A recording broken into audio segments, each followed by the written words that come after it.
ప్రేస్తల ప్రభువును రక్షకుడైన యేసుక్రీస్తు పరిశుద్ధ నామమునకు మహిమ కలుగును గాక. ఆ దేవాది దేవుడు మనల్ని ప్రేమించి ఆ సర్వాధికారిని మరొకసారి మనం జ్ఞాపకం చేసుకొని ఆయన ఇచ్చిన వాగ్దానాన్ని జ్ఞాపకం చేసుకుంటూ ముందుకెళ్దామంటే ఈరోజు దేవుడు మనకు అనుగ్రహిస్తున్నటువంటి వాగ్దానమును ధ్యానించుకుందాము. ఆపత్కాలమున నీవు నన్ను గూర్చి మొరపెట్టుము, నేను నిన్ను విడిపించెదను, నీవు నన్ను మహిమపరచెదవు అని దేవుడి రోజు మనతో మాట్లాడుతున్నాడు. కీర్తనల గ్రంథము 50వ అధ్యాయము 15వ వచనమును దేవుడి రోజు మనకు అనుగ్రహిస్తున్నారు. చదవబడుతున్న వాక్యము, ఆపత్కాలమున నీవు నన్ను గూర్చి మొరపెట్టుము, నేను నిన్ను విడిపించెదను, నీవు నన్ను మహిమపరచెదవు అని దేవుడు ఈరోజు సెలవిస్తున్నాడు. ఈ వాక్యము ఎన్నోసార్లు మన ముందుకు వచ్చింది కదండి. ఎన్నోసార్లు మందిరంలో దేవుడు మనతో మాట్లాడి ఉన్నాడు. మనం ప్రార్థన చేస్తున్న సమయంలో వ్యక్తిగత ప్రార్థనలో కూడా విన్న వాక్యం మన ముందుకు వచ్చి దేవుడి దగ్గర మొరపెట్టే విధంగా చేసి ఉన్నది కదా. ఇప్పుడు ప్రధానంగా ఎన్నిసార్లు దేవుడు మనతో మాట్లాడినా కూడా ఈ వాక్యంలో ఈరోజు దేవుడు మళ్ళీ ఈ వాక్యం ఎందుకు ఇచ్చాడంటే, చదవబడిన వాక్యంలో దేవుడు అంటున్నాడు, నీవు నన్ను గూర్చి మొరపెట్టుము అని అంటున్నాడు. రెండవది ఆయన ఏమంటున్నాడు, నువ్వు మొరపెట్టిన క్షణంలో నిన్ను నేను విడిపిస్తాను, విడిపించిన తర్వాత తిరిగి నీవు నన్ను మహిమపరుస్తావు. ఈ మూడు ప్రధానంగా ఈ వాక్యంలో కనిపిస్తుంది. ఇంతకు ఈ వాక్యంలో దేవుని దగ్గరికి మొరపెట్టడము, ఆయన విడిపించడము, విడిపించిన తర్వాత ఆయన మహిమపరచడం, ఇవి ఎప్పుడు జరుగుతుంది అంటే, మనము ఆపత్కాలములో నీవు నన్ను గూర్చి మొరపెట్టుము అని అంటున్నాడు. అంటే మనకు ఒక పెద్ద ఆపద లాంటి సమస్య వచ్చినప్పుడు, అంటే సమస్య అంటేనే మనం తట్టుకోలేనిది అయిపోతుంది. అది చిన్నదైనా మానవమాత్రులమైన మనకు చాలా పెద్ద అసాధ్యమైన కార్యంగా అనిపిస్తుంది అది. కానీ అటువంటి కష్టకాలంలో, కరువు కాలంలో, ఆపత్కాలంలో మనము చేయాల్సిన పని ఏమై ఉందంటే, దేవునికి దగ్గరికి వెళ్ళి ఆ సమస్యను బట్టి మొర పెట్టాలి అని దేవుడు మనతో మాట్లాడుతున్నాడు. అంటే ఆ సమస్యను బట్టి నువ్వు దేవుని దగ్గరికి మొరపెట్టాలంటే అర్థం ఏంటి? ఈ సమస్యను పట్టుకెళ్ళి నీ సన్నిహితులకో, నీ స్నేహితులకో, నీ బంధువులకో, నీ ఆత్మీయులకో, లోకానుసారంగా ఎవరు ఉన్నారో వాళ్ళందరికీ చెప్పమని దేవుడు చెప్పట్లేదు. నీ సమస్యను విడిపించగలిగి ఆ సామర్థ్యము కలిగినటువంటి ఆయన దగ్గరకు వచ్చి మాత్రమే మొరపెట్టమని అంటున్నాడు. కాబట్టి నువ్వు ఈరోజు సహోదరి, సహోదరుడా, నువ్వు ఏ స్థితిలో నువ్వు ఉన్నావో ఈరోజు, ఒకవేళ శారీరక ఇబ్బందితో బాధపడుతున్నావేమో, లేక అనుకోని భయం నిన్ను వెంబడిస్తున్నదేమో, లేక నీ కుటుంబ పరిస్థితులు నిన్ను కృంగదీస్తున్నాయేమో, లేక నీ శారీరక బలహీనతలు నిన్ను బలహీనపరుస్తున్నాయేమో, లేక అప్పుల బాధలు, ఆర్థిక ఇబ్బందులు, ఇంకేదైనా కావచ్చు అండి, బిడ్డల వివాహాలు కాలేదని, ఇంకా ఏదైనా కావచ్చు. కానీ ఇటువంటి ఆపత్కాల సమయంలో నువ్వు ఉండి మొరపెడుతున్నావు, దేవుని దగ్గర అడుగుతున్నావు, అన్నీ చేస్తున్నావు, కానీ తిరిగి నువ్వు ఒంటరిగా ఉన్న నీ సమయంలో మళ్ళీ అదే సమస్యతో నువ్వు బాధపడుతూ, భయపడుతూ నిలబడిపోతున్నావు. కానీ దేవుడు అంటున్నాడు, ఈ ఆపత్కాల సమయంలో నువ్వేం చేయాలి?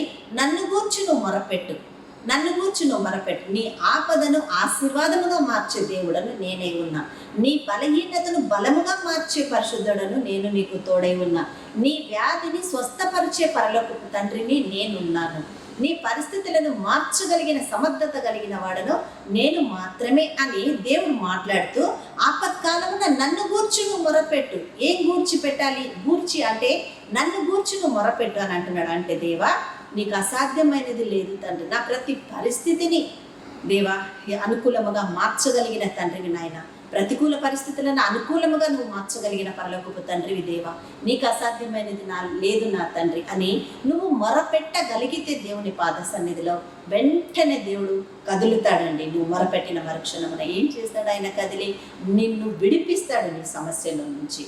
నిన్ను విడిపించిన మరుక్షణమున నువ్వేమనుకోవాలి? రిలాక్స్ అయిపోయాను నేను ఈ సమస్యలో నుంచి, నాకు పూర్తి విడుదల వచ్చేసింది, దేవుడు నాకు సహాయం చేశాడు, వందనాలు తండ్రి అని అనుకొని ఆ సమస్యలో నుంచి నువ్వు విశ్రాంతి తీసుకోవడం కాదు. నువ్వేం చేయాలి?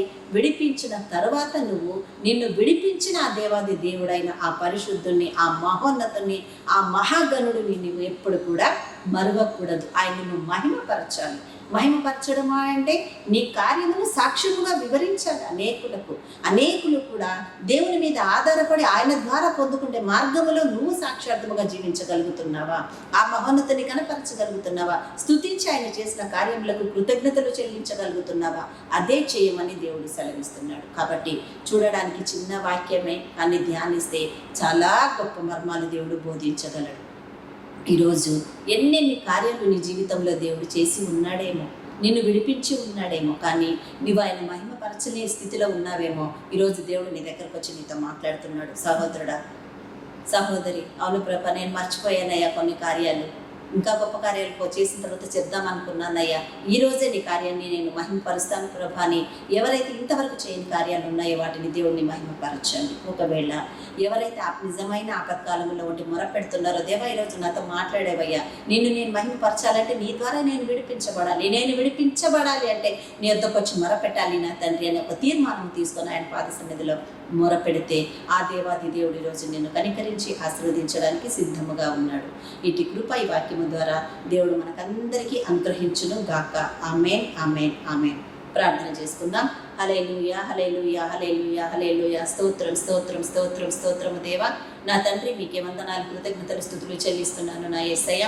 ప్రభువా రక్షకుడా, మీకు స్తుతులు, స్తోత్రములు. మా అందరిని మీరు ప్రేమించి మాకు ఇచ్చిన వాక్యంను బట్టి మీకు వందనాలు చెల్లిస్తున్నాం. ఈ వాక్యం మాలో నీరు కట్టి ఫలింపచేసి ఆదరించండి. అవునయ్యా. 50వ కీర్తన 15వ వచనము ద్వారా మీరు మాట్లాడి ఉన్నారు నా తండ్రి. నా దేవా, ఆపత్కాలమున మీరు నాకు మొరపెట్టుము, నేను నిన్ను విడిపించెదను, నీవు నన్ను మహిమపరచెదవు అని అన్నావు తండ్రి. అవును నా యేసయ్య. తండ్రి, ఈ భూమి మీద ఉండి ఆపత్కాల సమయంలో నాయన పెను తుఫాను వంటి సమస్యలలో మేము కూరుకుపోయిన సందర్భంలో మేము నిలిచిన క్షణంలో మీ ఎద్దకు వచ్చి మేము మొరపెట్టిన మరుక్షణమున నీవు విడిపించే దేవుడవై ఉన్నావు తండ్రి. నువ్వు చూస్తూ ప్రభా కాలయాపన చేసే తండ్రివి కాదయ్యా, దిగి వచ్చి ఆశీర్వదించే దేవుడవై ఉన్నావు. ఆ క్షణమున నీ ఆశీర్వాదం అందుకొని మేమందరము నిన్ను మహిమపరిచే స్థితిలో ఉండాలని నీవు మమ్మల్ని బలపరిచినందుకు మీకు వందనాలు చెల్లిస్తున్నాను తండ్రి. నాయన, నీకు వేలాది వందనాలు, కృతజ్ఞత స్తోత్రములు ప్రభా. నా తండ్రి, నా దేవా, నీకు వందనాలు. దైవజనులను మీరు జ్ఞాపకం చేసుకోండి, స్వార్థికులను, సేవకులను, నాయన మిషనరీస్ని అందరినీ మీరు ఆశీర్వదించి వారి పరిచర్యలను మీరు ఆశీర్వదించండి. ఉన్నతమైన నీ నామము నా పరిచర్యల ద్వారా మహిమ పొందమని ప్రార్థిస్తున్నాను నా యేసయ్య. నా దేవా, నీకు వందనాలు. యవ్వన బిడ్డలను ప్రభా వారి కాడి మోయడానికి వారికి సహాయం చేయండి. నీతి మార్గంలో వారిని నడిపించండి తండ్రి. ప్రపంచ దేశాల మీదకి నీ హస్తంలో నడిపించి శాంతి సమాధానముల చేత నింపమని ప్రార్థిస్తున్నాను నా యేసయ్య. నా దేవ, యుద్ధ వాతావరణాన్ని ప్రభా సమాధానకరంగా నాయన లేవనెత్తమని ప్రార్థిస్తున్నాను నా తండ్రి. మీకే వందనాలు, మీకు కృతజ్ఞతలు, స్తుతి స్తోత్రములు చెల్లిస్తున్నాను నా యేసయ్య. పరిశుద్ధుడా అయ్యా, ఎవరికైతే వివాహం కాలేకుండా బిడ్డలు అంగలార్చుచున్నారో ప్రభా, వారి జీవితాలలో అద్భుతములు జరుగును గాక. వారికి కావలసినటువంటి వివాహ జీవితములు యేసు నామమున మీ ద్వారా అమర్చబడును గాక. యేసయ్య, నీకు వందనాలు, స్తోత్రం చెల్లిస్తున్నాను. చిన్న బిడ్డలకు, వృద్ధులకు మీ కాపుదల దయచేయండి నాయన. నా దేవాన్ని అరచేతులలో చిక్కుకొని మీ కృప కుమ్మరించి మీరే మహిమ పొందమని, నిరాకడ ఆలస్యమైతే మరొకసారి మేమందరం చేరి నిన్ను మహిమపరిచే మార్గమును మాకు అనుగ్రహించి మీరే మహిమ పొందమని అంతవరకు నీ కృపాహస్తాలకు మమ్మల్ని సమర్పించుకుంటూ యేసుక్రీస్తు అతి శ్రేష్టమైన నామమున మా ఈ ప్రార్థన మీ పరిశుద్ధమైన ఆశీర్వాదంగా మేమందరం కూడా అడిగి పొంది ఉన్నాము మా తండ్రి. ఆమేన్, ఆమేన్, ఆమేన్. హల్లెలూయా. అందరికీ ప్రైజ్ లాడండి. వాక్యం ద్వారా మేము ఆదరించబడి దేవుని ఆశీర్వాదం పొంది ఉన్నామని అనుకున్న ప్రతి ఒక్కరికి కూడా ఈ వాక్యాన్ని మీ ఆత్మీయులకు, స్నేహితులకు, బంధువులకు, సన్నిహితులకు అందరికీ కూడా షేర్ చేయమని కోరుకుంటున్నాను. మరి ముఖ్యంగా ఈ ఛానల్ని సబ్స్క్రైబ్ చేసుకొని దేవుని మహిమపడతాం. అందరికీ ప్రైజ్.